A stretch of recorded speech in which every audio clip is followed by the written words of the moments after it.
we have to notify Sarah at all, or she'll just go? Is she recording?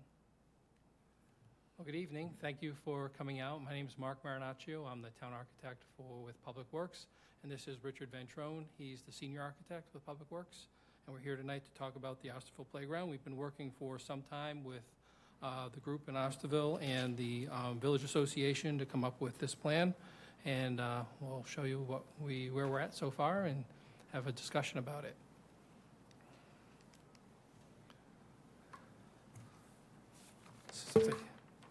So, Everyone always wants the lights down, and I always want the lights down too. Yeah, I'll get them, Mark. Mark, you go. what? I hit one switch. I'll take care of it. They're all over the map. I got it. Good? Yep. Thank you. All right. Great, thank you. So a number of years ago, at the request of the Recreation Department, DPW started taking a look at the recreation site. And Is that better? there was a number of program elements that the Recreation Department wanted to accomplish there. A regulation softball field, a multi-purpose field, tennis courts, a playground, basketball courts, a walking path, recreation community building, bandstand, public bathrooms, irrigation system, and expand the parking.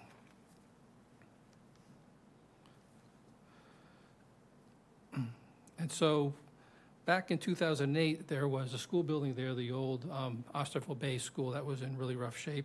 In 2012, the Department of Public Works was asked to review the site conditions and propose improvements. In 2013, funds were acquired to replace the failing asphalt tennis courts. And in 2014, a feasibility study was done on the building by architects Brown and Lindquist Architects. The building was demolished in 2018. They determined that the school building couldn't be saved. It was full of asbestos, it was full of mold. The old playground was deemed unsafe and removed. The new tennis courts were designed and installed. Designs were developed for a new recreation building, and the new ball field was installed in 2021, and the old recreation building was recently removed.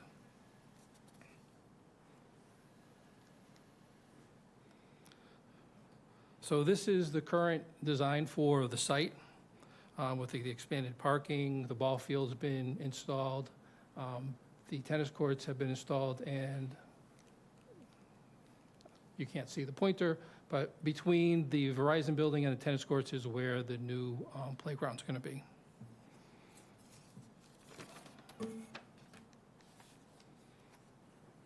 The town manager put together a playground advisory group, and these are the members. Councilor Crowe was one of the members, Richard and myself, Diane Richardson of the Osterville Village Association, Jen Williams, who's here tonight, from the Osterville Historical Museum, Megan Cote, Fabia Myrick, Jill and Ron Murphy, Jim O'Leary, Chris Ganella, who's the Director of Community Services, John Gleason, who's the Recreation Director, Kyle Predicini, who is the Planning and Development Rep, Jody Reel, who is our Real Associates, who's our playground consultant, Richard Ventrone, and myself. That top picture was what the original concept was, a number of years ago, probably 5 or 6 years ago, and then the bottom photo is really what the current plan has developed to.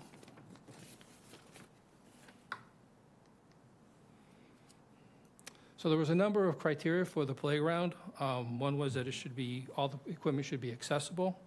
There needs to be 2 to 5-year-old play, as well as 6 to 12-year-olds. 6 to 12-year-olds tend to have playgrounds at schools, but there's really a lack of 5 to 2-year-old play in playgrounds. We want to have swings, including a companion swing, slides, jumping play, climbing play, quality music play, poured-in-place surfacing, fencing, and water. There was a desire to have a balance of seating and shade. We talked about sail-type shade. Emergency entrance and exit. Color of equipment should not be bland. Poured-in-place should be multicolored and include a pattern or a game. Incorporate a scavenger hunt into the theme. Expand parking.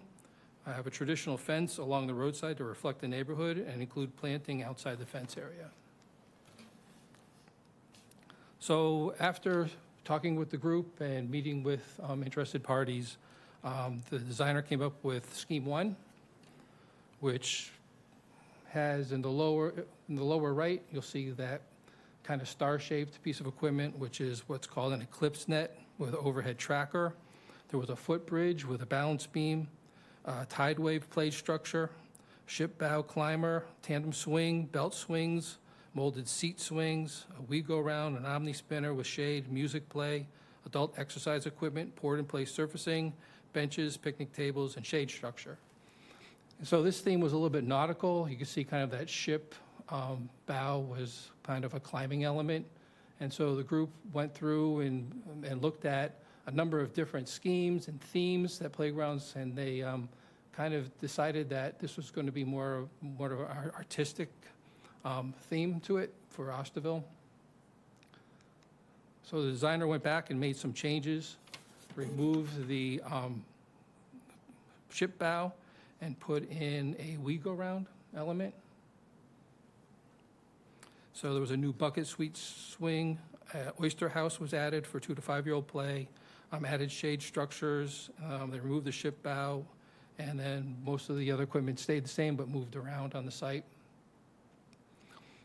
Do you want to add anything? Okay. At that point, we looked at the playground. We said, well, what else can be done to the site? So we asked the designer to come back with 3 different schemes of different playground layouts. And this was layout study A, which expanded the swings to include a tandem swing and a bucket swing, as well as the belt swings and the molded seat swing, and also take a look at what's called an oodle swing.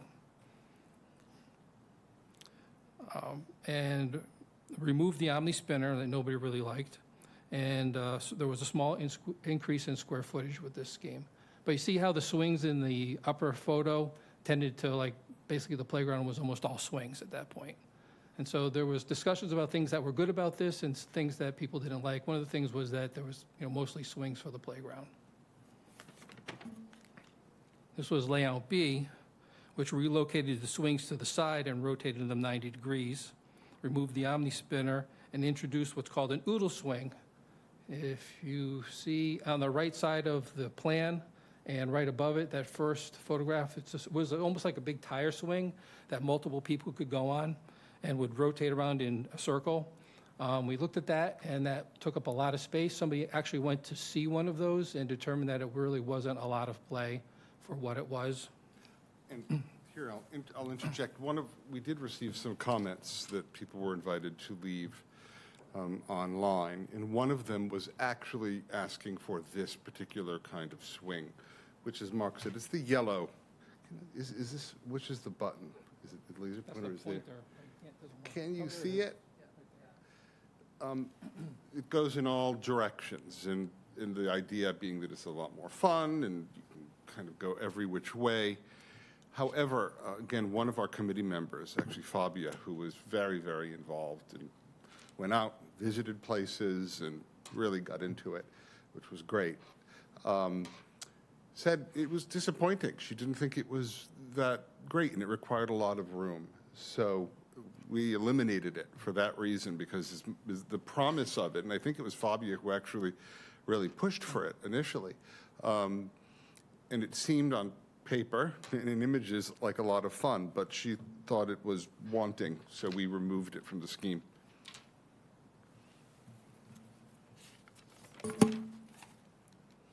Then this was the third scheme, which relocated the swings to the side, removed the omni spinner, and introduced more 2 to 5-year-old play with the.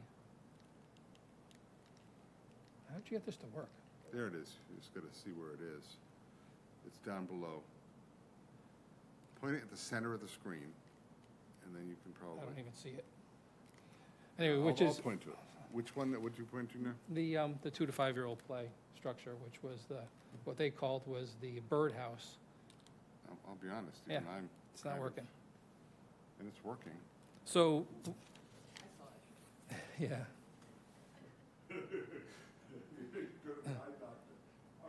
There it is. Well, that's the swing. I'm probably in your way. No, that's the swing, and then the one to the right is the 2 to 5-year-old play right there, which was the birdhouse element that had the dome to it. And so this scheme introduced more 2 to 5-year-old play, which was something that was lacking in the other ones, and the group kind of liked that. So there were elements to all of these schemes that the group liked, and there were elements that they didn't like. So we finally came up with a third scheme. You want to change the slide, Richard? You have the pointer. Which combined a number of the elements together. And so we kept the 2 to 5-year-old play element. You see that yellow rectangular building with the kind of the balance beam that leads to the dome. We included all the types of swings, including the tandem swing, which was very popular with the group. And then the other play that they liked, the other equipment got moved down towards the entrance, and we kept the we go around element.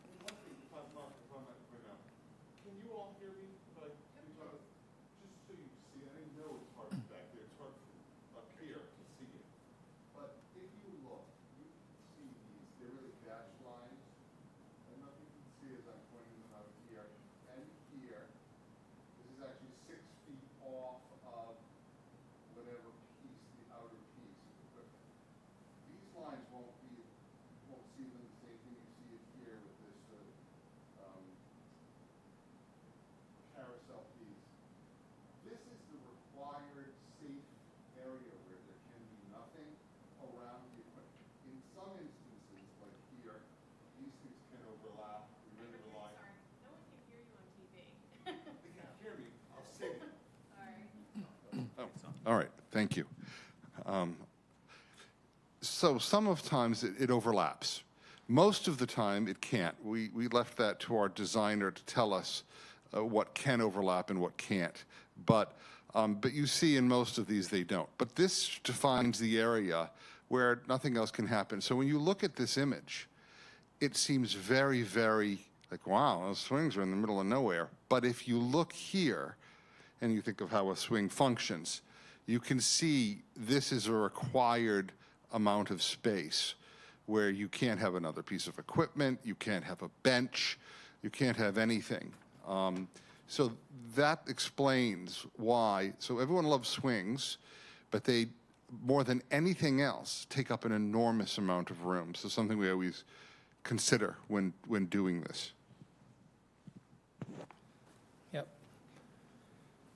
So, yeah, really, there's a lot of technical things that go into this that our designer helped us with. Those are called the fall zones, and every piece of equipment has a certain fall zone, and as Richard said, they can't overlap. So Richard put together a three-dimensional model. Well, this is a view of the 2 to 5-year-old play equipment that was added, as well as some panels in there for like a scavenger hunt, things like that. So I'll let you talk about the model. Hello again, everyone. So I'll walk you through. These are the images we created in the town for the finished playground. So let me see if I can, there we go. So here's an entrance here by the parking lot. So this is the parking lot obviously you know the pickleball courts. And this is the Verizon building right here. So from the street, you can walk down this way. There are gates here. They are double gates.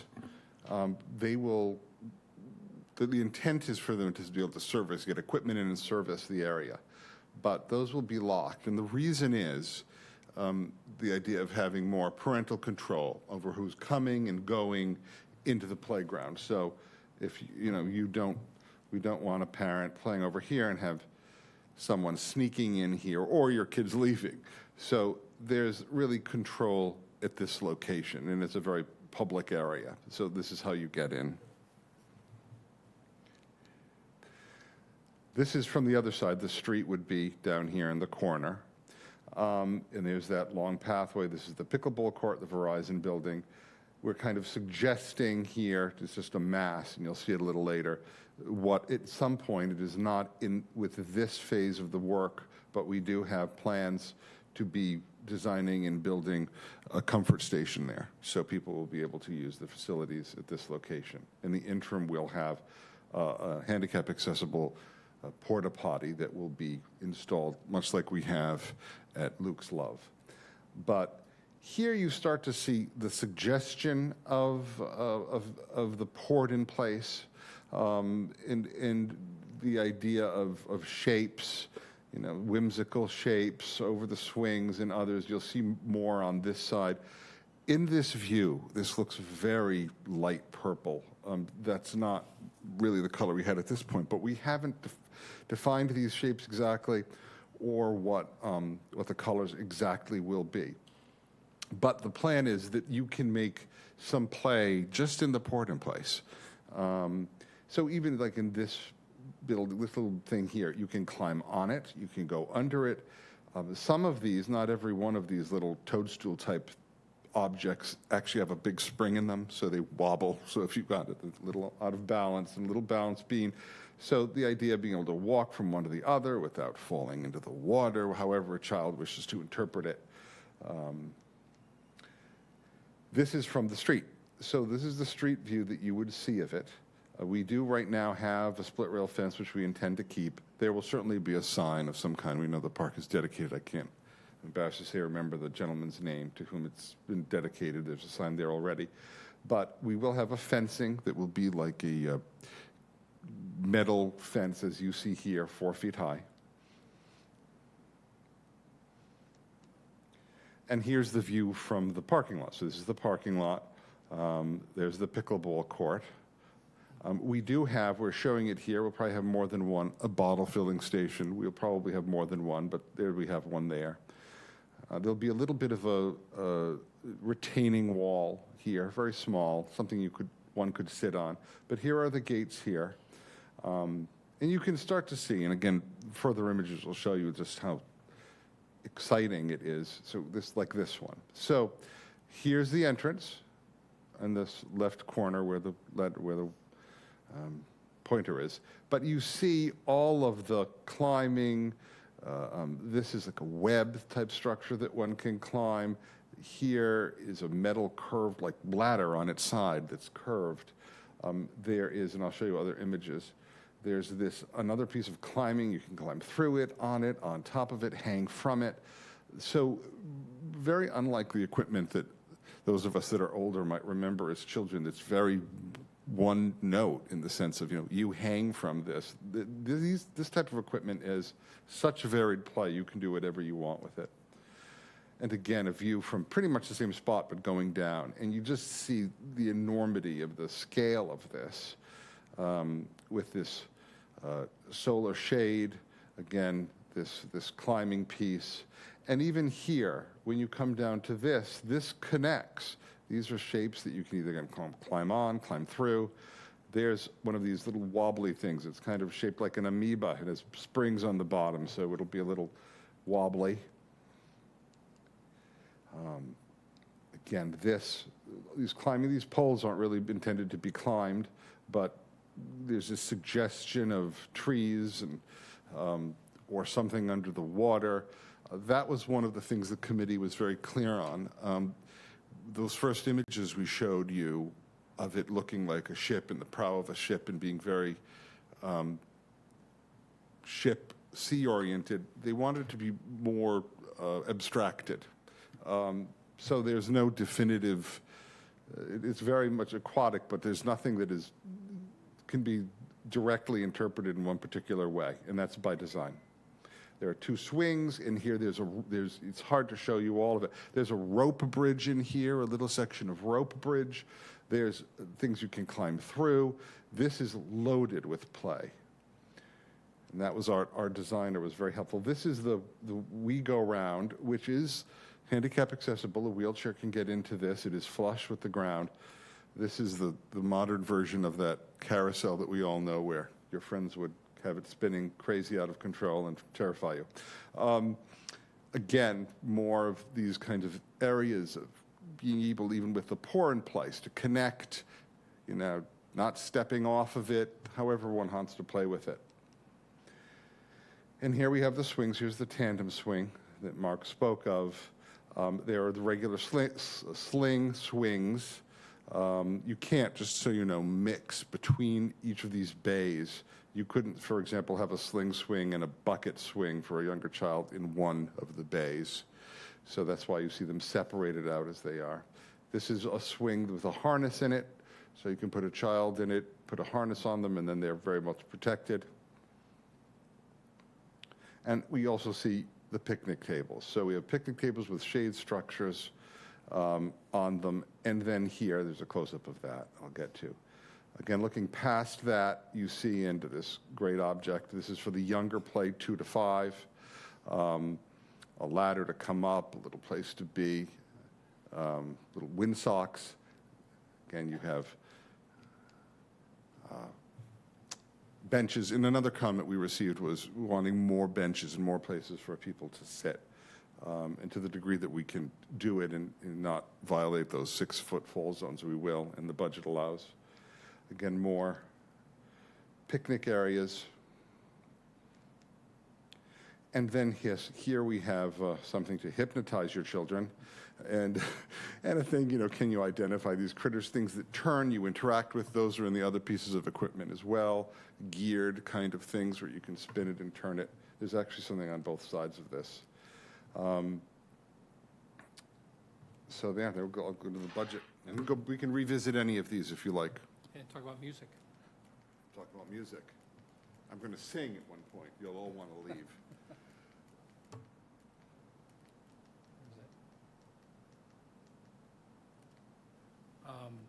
So the group really wanted some quality musical play as well.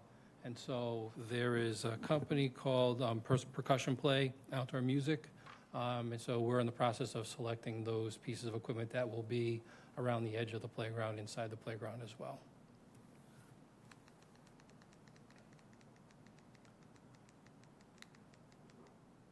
You're not going to be able to see it, but this is the budget.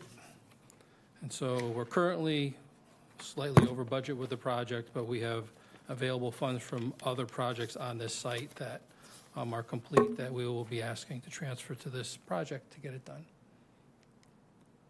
And here's the current schedule. We think we can do better than this, but this is our conservative schedule. Right now, we are at the red line.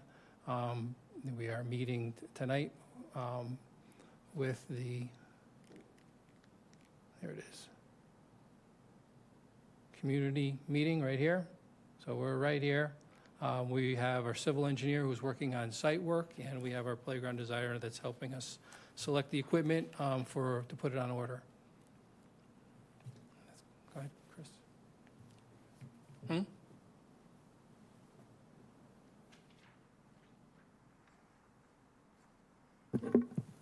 Good evening, Chris Canella, Director of Community Services. I just wanted to come up. This is the second project I was working with the town of Barnstable in my current capacity, and had the pleasure of working in the Centerville project as well for their playground. And great job on the presentation. I know that we had this similar one at the Osterville Village Association. I think part of the problem or part of the process is looking at these things and trying to get what everybody wants, what everybody needs. And we have to kind of put that in perspective with the manufacturer and also with our playground consultant. And one thing that I think that for people here or people at home are watching that it is huge to us, and again, it's tough to see on these screens, I understand, but the play value of what these structures bring. We look at it in our perspective and we see something that's cool to a kid. It could be a ship, it could be a flower, it could be a million things. And I'm very confident in the equipment that we had here. And Mark mentioned the budget real quickly, and we're over budget. This has gone through quite a process to get to this point. Additional costs associated with more square footage of the surfacing pour in place. And we did have that value of the 2 to 5-year-old not having a playground to go to but a school. So there was a small oyster shack, and then I think it evolved into another thing, and now we have a nice structure for that age group. So this has been a fun project. We get involved in these things, and Richard is great, Fabio was great, Jen was great, and you almost involve yourself to what level you see things, but keeping in mind that children are going to be the ultimate users. And myself, I have still 2 young children, ages 6 and 8. I also wanted to bring it to the attention that Kyle Pedicini from Planning and Development couldn't be here tonight, but he has posted a project page on the Town of Barnstable's website. If you go to Community Services and Recreation, it has slides. I think we're going to put this presentation on it after tonight, but we want it for the people who come in person to see it first. And we will keep you updated with anything that we're doing on the next phases. And with that, any of us could answer any questions you have. I just asked that if you do, I could bring you the microphone so people at home can hear. Thank you.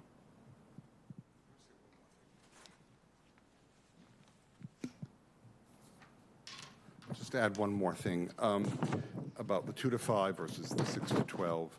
I know you see there's obviously there are no signs telling any child or parent that a child cannot play on any particular piece of equipment. There are signs, you don't see them in these images, but there are signs, they're very handsome at that, that are mounted by the piece of equipment that has the, effectively for who this is designed in terms of the age group, with kind of just a general warning about play. One of the things that our designer told us, because so if you're in the 2 to 5 piece down there, and what's to prevent them from climbing on this, which is designed for an older child? And the answer is nothing. What we were told is that children are smart, they're self-limiting, they will maybe go and attempt it. The problem comes when parents, well-meaning parents, will say lift a child to hang on something that they can't otherwise reach or climb. And that's where the problem happens. But if you let the child just play, they might see their older sibling or a friend on this other piece of equipment and really want to try it and go, and they'll do it. And when they get to a place where they're uncomfortable, they will back away and stop. So that's how it works. And the other thing about safety is the port in place. If you don't know what that is, it's a rubber. It's like a ground rubber material that's colored. But under it, and that's only a ½ inch. Under that is a base of effectively the same material, a similar material, a little denser, that the thickness of which varies depending on what the piece of equipment is. So that dictates what the fall hazard is. So all of this now, it really is, that's why Jody Reel, who was great with us, it's a very specialized profession. A lot of different things. We have building codes that we use, but, and some very specific things related to railing spaces and all that concern children and being able to, but little fingers getting stuck between spaces in wood or plastic or all of that. All of these things are, even the connections on these pieces of equipment are carefully considered, very strict regulations on. So we can assure you that all of this equipment, it will be well, and it is maintained. If any of you have gone to Luke's Love, you've seen there have been places where we've shut down a swing or something where that port in place comes out. It happens a lot at swings because of the scuffing, which we then come in and patch and repair. So we do have as a consultant, Jody, to do inspections. I think it's yearly, Chris, am I right in saying that? On our playgrounds, and again, this will be maintained in that same way. So if you have any concerns about safety, it's all built into this, even to the thickness of the surfacing, depending on what the piece of equipment is. Yes.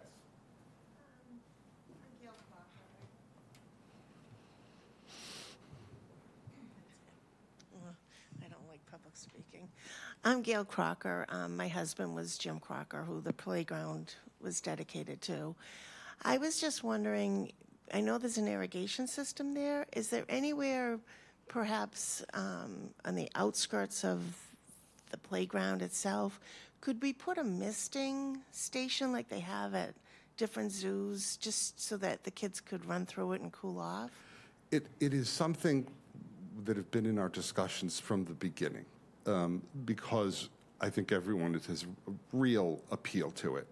And I, even myself, having been at I can't think of the name of that park in New York City where they have these things. One of them is just this little skim of water that you could just walk in and cool your feet, and it's a lovely, lovely thing.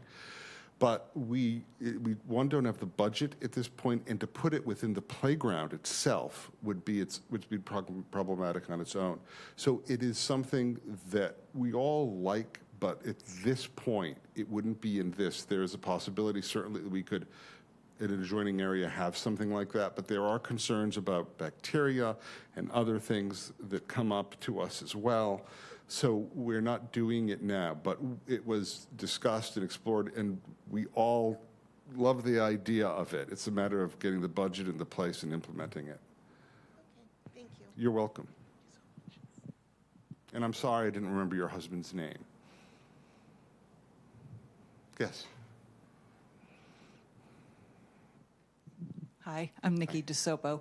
My question is in regards to, and you mentioned a little bit the material on the ground. Yes. And the top layer, is that, you said it was sort of like, is it like a crumbly? It's like a crumbly, but it's solid. It doesn't move. Okay, so it's not like kids can pick it up and throw No, it. And it is textured? Well, no, it's like ground rubber, but it is bound together, so it doesn't move. So my question in regards to that, if you have the picnic tables, how is it, assuming people will be bringing food and drink and all of that, if food and liquid beverages drop underneath that, does it get stuck or does it biodegrade into that, or just how does that area stay clean? It's basically a solid surface, so it's made of rubber granules, different colors. There's black, and then there's other colors that create the actual color you see. But they're in a binder, and they become a hard surface. So you could actually wipe up whatever is there off the surface. It's not porous. Right. And then if it rains, is all of that material drainable? Is water drainable through it? Yeah, it's a solid surface. It's almost like, it's like walking on a rubber, it'd be almost like walking on a linoleum floor with padding underneath it. is So what in it- terms what of it's soft. drainage, the site will be graded such that it drains off. Okay. Okay. Yeah, so we went through a number of different materials. I mean, you can use wood fiber, which is a natural material. However, wood fiber has to be at least 6 inches thick. And then places like swings, somebody uses it, you have to come and constantly maintain that. There are things that are these rubber pads that you can put together in a matrix, but kids can pull those up. So we found that the poured in place is the best material. If it's damaged, you can come and you can patch it. It almost looks, other than a little bit of fading, you can't really tell the difference between the patch and what was there originally. That's very versatile. Yeah. Hi, Mary Beth O'Leary. What was the time frame? I couldn't quite read it before. And I know Centerville is going to happen first, correct? Or are you doing it at the same time? No, that's right. This one. Right there. Yeah, so basically, they are currently being designed at the same time. The the Osterville site is much easier to deal with than the Centerville site. Centerville, we're overcoming like an 18-foot grade change. We have to install a parking lot at a lower level in order to get access down into the playground. So that's in engineering right now.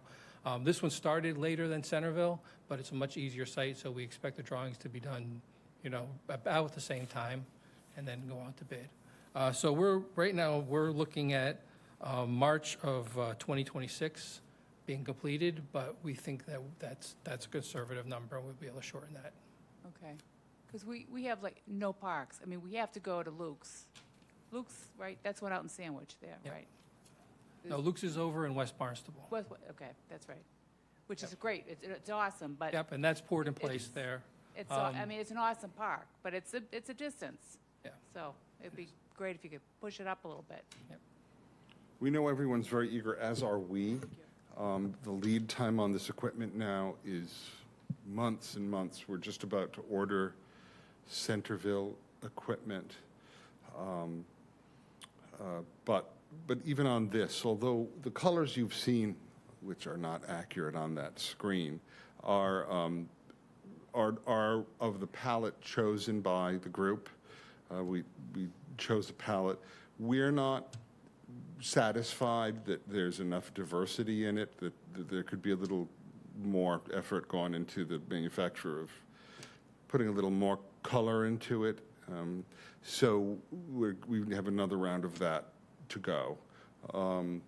We'll be meeting again, I think, fairly soon to discuss that. Okay. Hi, I'm Julie Allen. First, I want to thank the committee for their time and all the thoughtful consideration you put into this, and to the Crocker family as well for investing in our children. We've been here for about 5 years, and it means a lot. It looks wonderful. I'm very excited about it. One suggestion I would make is on the grounds. If you have like the alphabet, each letter laid out, and they can do a scavenger hunt. Or I know downtown there's different shapes and stuff and different lines on the grounds. And I know my daughter likes to play in those, so you can scatter those throughout and they can be colorful and different options like that. Good idea. Thank you. Thank you. And also to add into the Crockers to know the group, the advisory group, was clear they wanted this to be a very welcoming place, not just for the citizens of Osterville, but for visitors and guests. And this really will be a destination playground. This is going to, imagine being a 6-year-old or a 4-year-old walking into this space. It's going to be a place that people really seek out and come to. And I think that really kind of shows it, of how incredibly, even the shadows that as they move through the day, that'll come on this place, and the amount of play that can happen here is more than anything we have in the town. Centerville is a lovely playground. It's going to be very nice. But it's a little more thematic, and it's a great, but and it's still a great deal of play. This is a little more abstracted, and it has allowed us to go to some places that seem a little wacky when you look at that thing in the center with the umbrella, but really exciting. I mean, it's tall. You can see how tall that is, and yeah, that's said it. Yes. How many parking spots are going to be in that area altogether once it's completed? Do you? Right. The question was how many parking spots we'll have once it's completed. We're adding 15 spaces to what's And what do we have now? could be 12 and 12. And 12, we're adding 15. Also, we also just, I don't know if you've all seen, we've just put in a parking area. It just was completed on the side there. It's not striped. We're going to keep it like that with fence, so there will be that as well. Any other questions? We'll have the lighting we're thinking of as more of a ground level lighting to light the way, but another concern was something I didn't speak to, but I'm glad you triggered it in my mind. Really, we don't think we want a lot of activity at night in the playground. So the thought was not to make it very illuminated at night, and so that young children won't be in there late at night.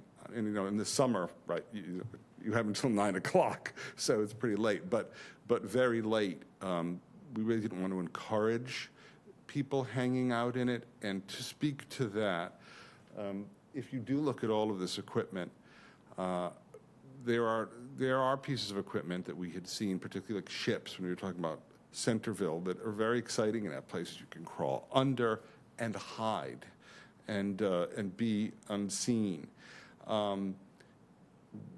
We deliberately eliminated that, and if you look at all of this equipment, there's, I think, to a child, if you're inside that thing or in the middle where the umbrella is, the appearance of seclusion, the appearance of being out of reach, but in fact, you're fully visible.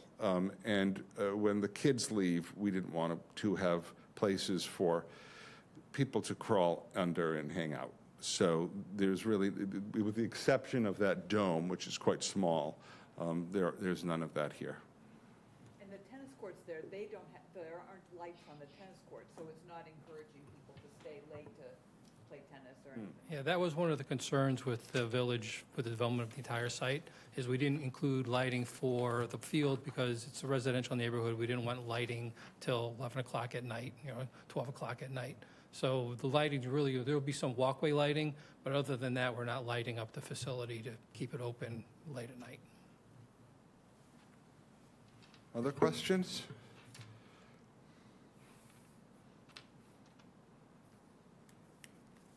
I think we have Jennifer here from our group who's there. Back. Do you want to say anything, Jennifer? Well, I'd just like to say thank you, first of all, to the town and our recreation staff and to all the members of the committee, mothers, fathers, grandparents who participate in all this, and all the kids and families who commented. We're looking forward to this, and I think it's something adding value to the village of Osterville and the town of Barnstable, and that's a win for everybody. So thank you. You're welcome. And I want to say also to Councilman Crowe, he has herded a lot of cats and really kept this going forward, and put a lot of momentum into it for all of us. We all cared about it, but he has been every step of the way, and even before we started tonight. How can we do it sooner? How can we get it faster? What can we do? And has really led us in a great way, so thank you. Do you want to say anything, Councilman Crowe?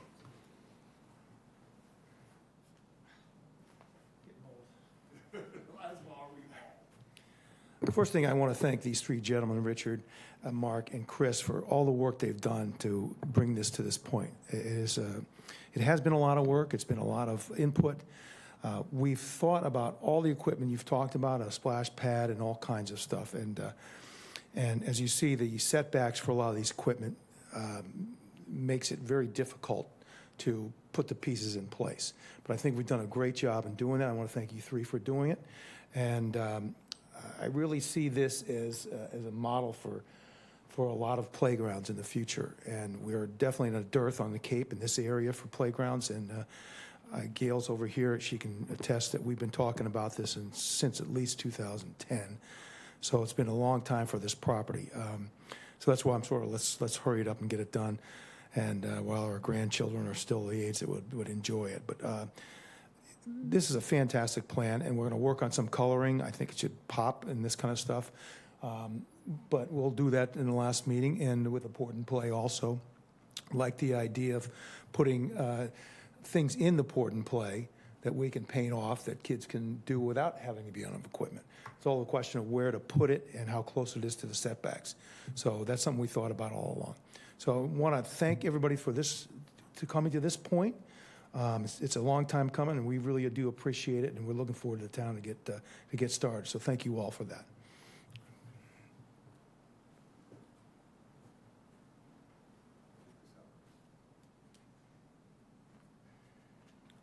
Once again, thank you all for coming, and for those who can attend, I would encourage you to get on the Town of Barnstable's website, Community Services Recreation. We have input.